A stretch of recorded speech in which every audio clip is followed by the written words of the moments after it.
Okay, bismillah. Assalamualaikum warahmatullahi wabarakatuh. Assalamualaikum.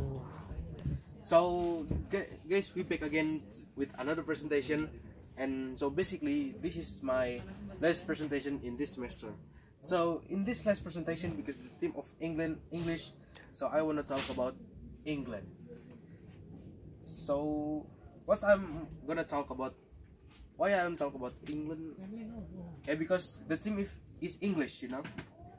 And what I'm gonna talk about is about their geography, their history, and place to visit, and the English people. So the first I want to talk about their geography of England, or you can call United Kingdom. And the large of the United Kingdom is 244 and what's it? 244,820 square kilometers. Located in it's located in the west of the West Europe, and as you can see, it's surrounded by the oceans. And in the north they bordered with in the north and in the west they bordered with Atlantic Sea. In the south they're bordered with English Strait, and the east they bordered with what they call Eastern Sea. And in the United Kingdom there are two mountains that has height of 1,000 meters above the sea. And the climate in England is usually wet because they're surrounded by the sea. So each year there always rain in a year. High capacity of rain, especially for the north and the east. If not rain, it will be snowy. It's very cold, by the way. So yeah, prepare your jacket if you want to go to England. So I want to talk this time. Let's move to the history of England.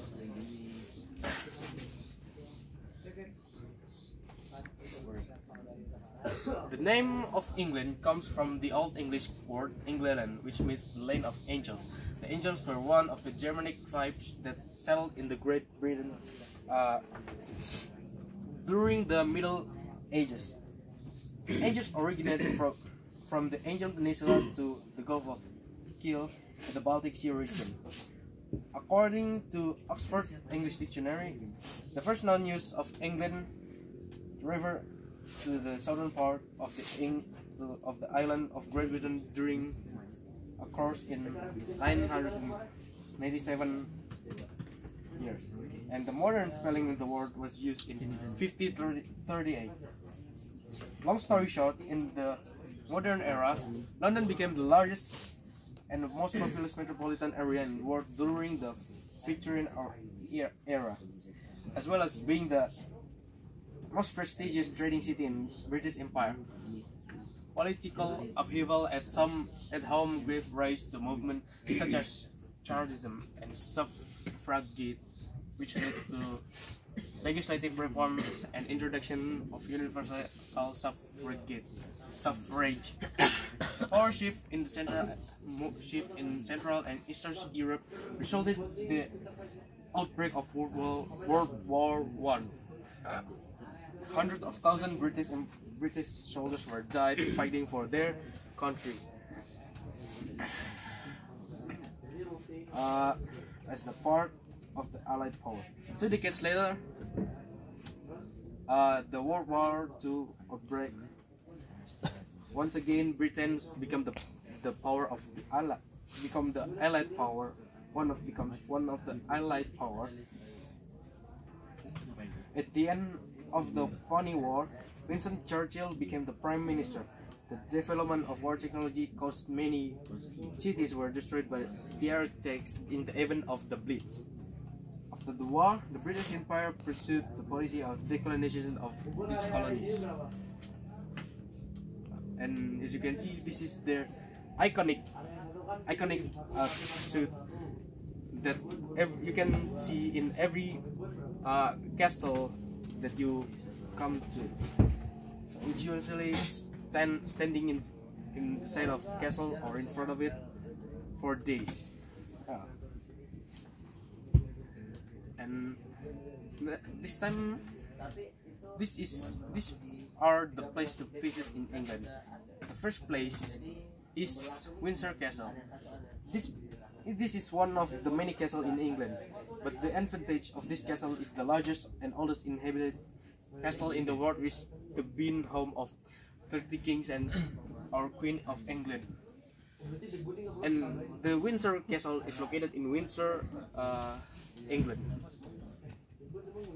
And the next is this London Eye. This windmill has opened since 2000 and also known as the Millennium Wheel of Ferris wheel or Ferris wheel. This vehicle has a structural height of 135 meters and it equipped with 32 capsules ready to transport tourists. If you want to go here, you have to patience because it will be very crowded. Very many people wants to go to ride this vehicle. And the next is Tower Bridge. Tower Bridge is a structure that the most impressive sight in the capital city of London, and being one of the most England icon, which Tower Bridge has been established since 984, which is very famous in the world. And you can see the mechanical things in this bridge that they're mechanical, so they can still move even though it's been many years. The next is the Big Ben. This giant clock is at the top of the Elizabeth Tower, which has a Gothic revival architecture with a height of 96 meters. And the tower was built in 1834, where the clock itself is 7 meters in diameter, and the bell weight is 60 stones. A part of being the mascot and symbol in English,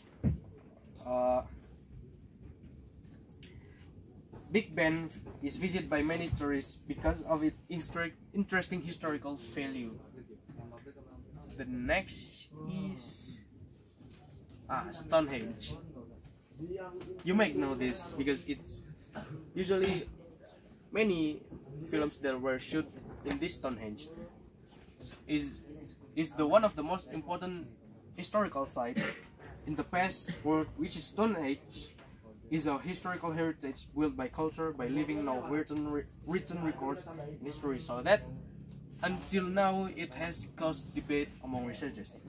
Researchers were believed that the Stonehenge were used by the citizen for rituals or their religious things. And